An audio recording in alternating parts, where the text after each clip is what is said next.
Ballistics is an increasingly important and complex science that deals with the technical problems involved in hitting a given target in the field and getting the desired tactical results. Sometimes the ammunition we need to do a particular job can be carried to the target or placed in the target's path.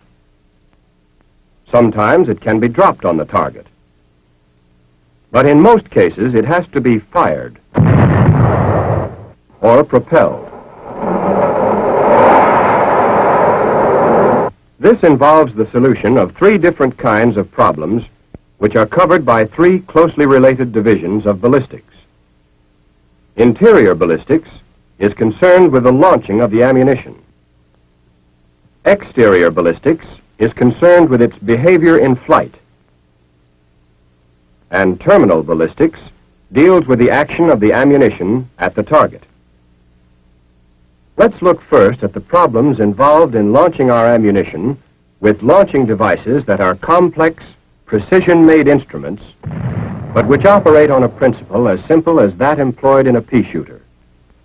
When the pressure behind the projectile becomes strong enough, the projectile will move. In any gun, howitzer, mortar, or small arms weapon, the pressure behind the projectile is caused by the burning of the propelling charge or propellant, which forms a tremendous amount of gas in the chamber. This pressure is measured in thousands of pounds per square inch and is exerted equally on all surrounding surfaces, but with different results. The forces represented by the vertical arrows have no effect on the projectile. The pressure or force to the right is against the projectile, the most readily movable of the surrounding surfaces, and sends it out of the bore. At the same time, the force to the left is against the gun, which moves in recoil.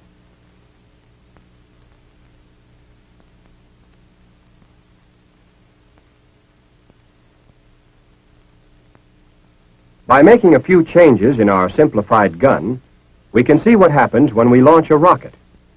In effect, the lightweight rocket replaces the gun, and the lightweight gas replaces the projectile. The pressure inside, being equal in all directions, forces the gas out of the chamber at an extremely high velocity. At the same time, the pressure exerts an equal force to the left to propel the rocket. Military rockets operate on exactly the same principle as the 4th of July variety. The bazooka also uses the rocket principle, while the recoilless rifle is a combination gun and rocket. The propellant used in guns and most rockets is some form of nitrocellulose, commonly called powder. Modern powder is made in grains, the grains taking many different forms to get the various pressures needed in the many different modern weapons. Apart from chemical composition, grain size is the most important single factor in determining how rapidly a powder charge will burn. Just as wood shavings will burn more rapidly than the same weight of logs because there's more burning surface exposed, so will small grains burn more rapidly than a large grain of the same weight. When small, rapidly burning grains are used, the propelling effect is that of a sharp, sudden thrust. The effect we get from large grains is that of a sustained push. But grain design also affects the rate of burning.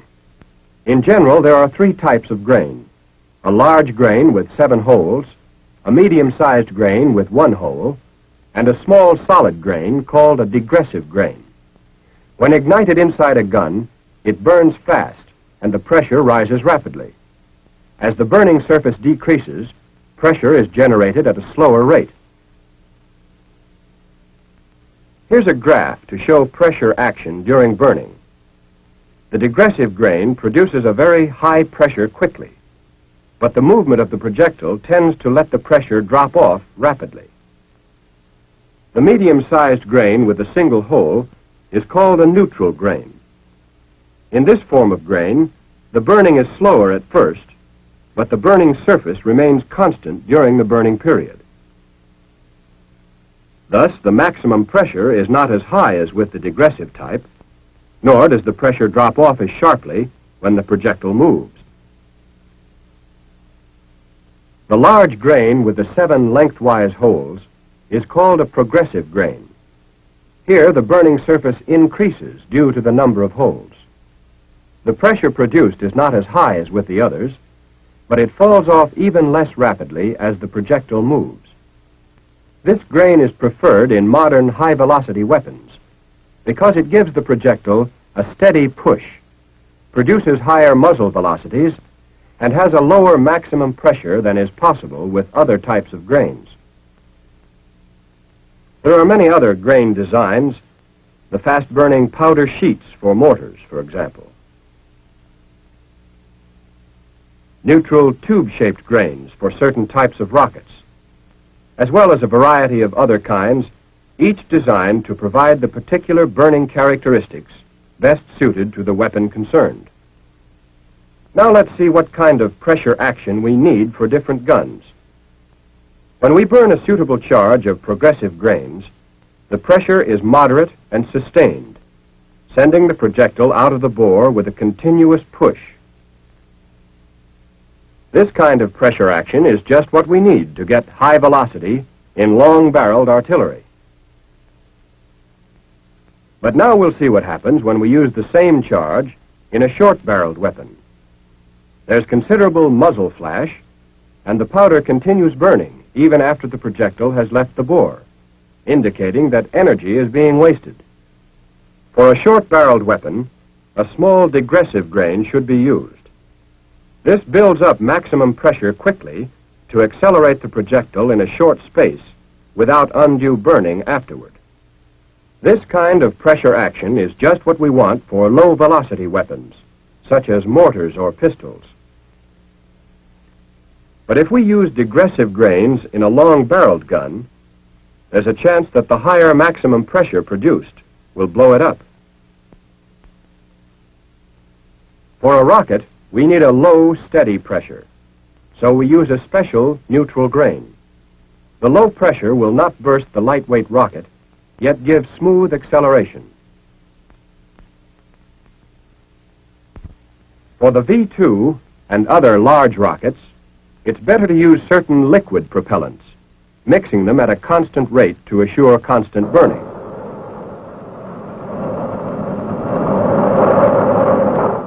In all cases, the propellant must suit a particular tactical purpose. That means providing the desired velocity with a minimum of smoke, flash, and wear on the weapon.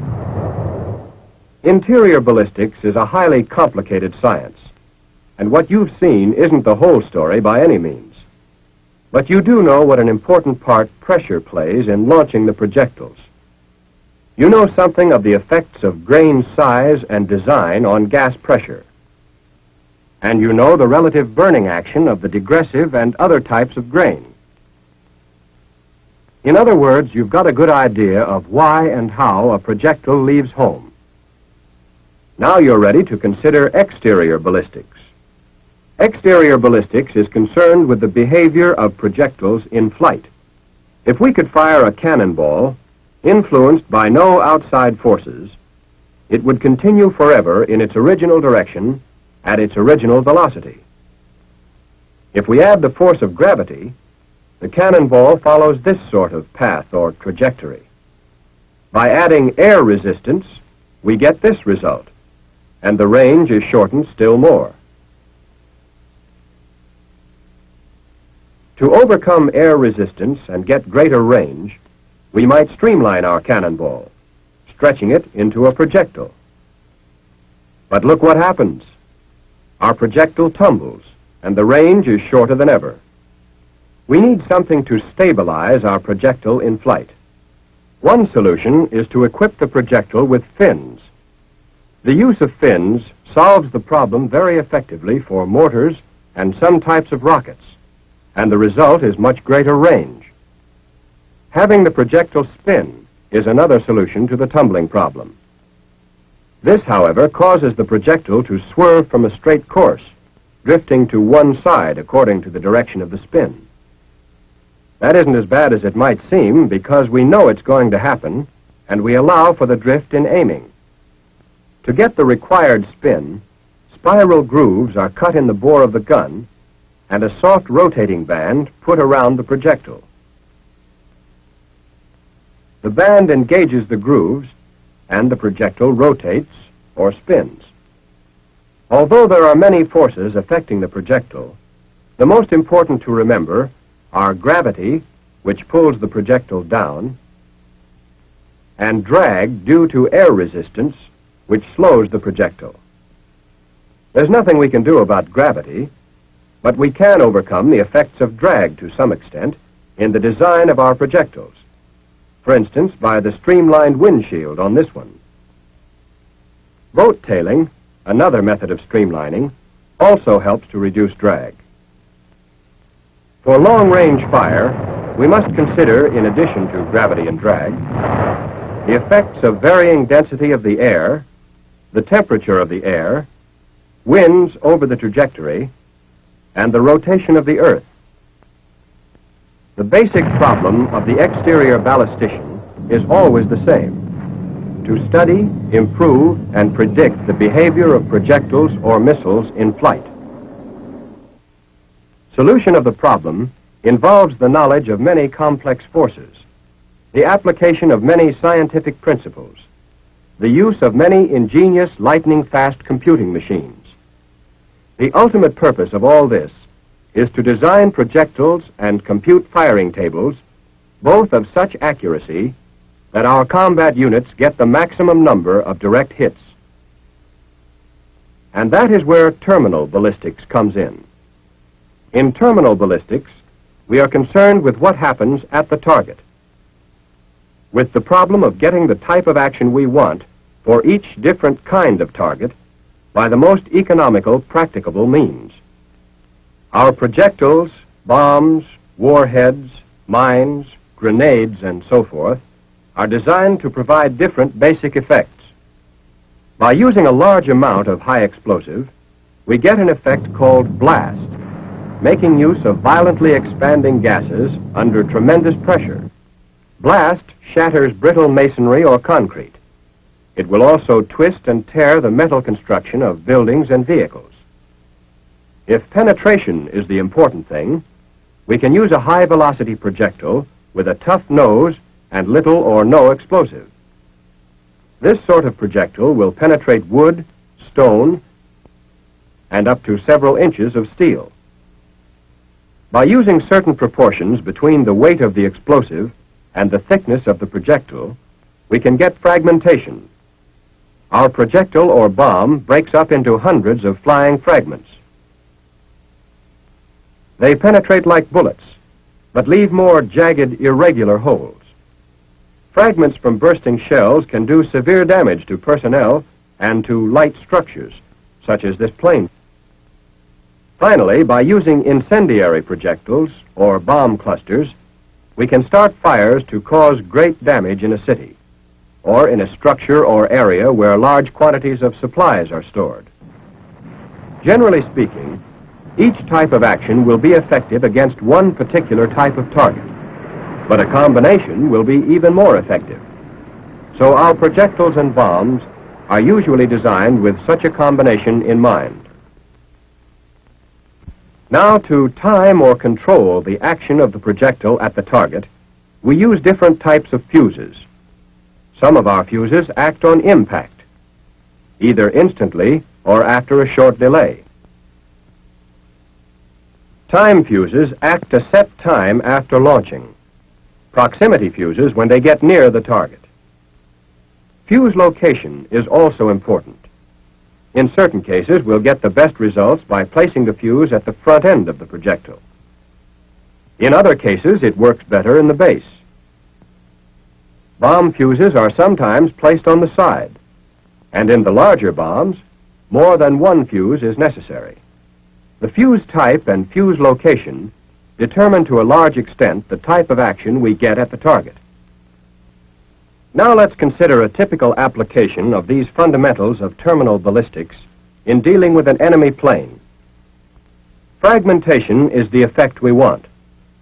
Besides endangering personnel in the plane, flying fragments can wreck the engines, weaken structural members, and may penetrate the fuel tanks, generating enough heat to start a fire. The shell to do this particular job must carry enough high explosive to shatter the shell case and produce high-velocity fragments of the most effective size. Now, what about the fuse for this job? We might use a time fuse, but our best bet will be a fuse of the proximity type, one that will go off automatically when it's near the target. If we're dealing with an armored target or one of reinforced concrete, the first problem is to penetrate. So we need a tough-nosed armor-piercing projectile that will be strong enough to withstand impact, one that will penetrate without breaking up. Fragmentation is effective after penetration, so a small explosive charge is added. In this case, the fuse must be placed in the base of the projectile and should have a short delay action after impact. The combined effect of penetration and fragmentation gets both the pillbox and its occupant. If we don't have high velocity, we can get penetration by sharply focusing the force of the explosion. This is done by the proper shaping of the high explosive charge. It's up to the terminal ballistician to determine from his experience and his experiments which combination of effects will be the most destructive for each kind of target. And there are other elements to be considered by the terminal ballistician. In all cases, the ammunition he prescribes must be suitable for mass production. It must also be safe to handle, transport, and store. Technically, it must present no impossible problems in any phase of ballistics. The first concern of the interior ballistician is the safe and successful launching of the ammunition. The important point to the exterior ballistician is predicting its behavior in flight. By means of firing tables, this information is passed on to the appropriate using units. They in turn must launch the ammunition with full confidence that the terminal ballistician has provided it with the proper destructive potentialities at the target.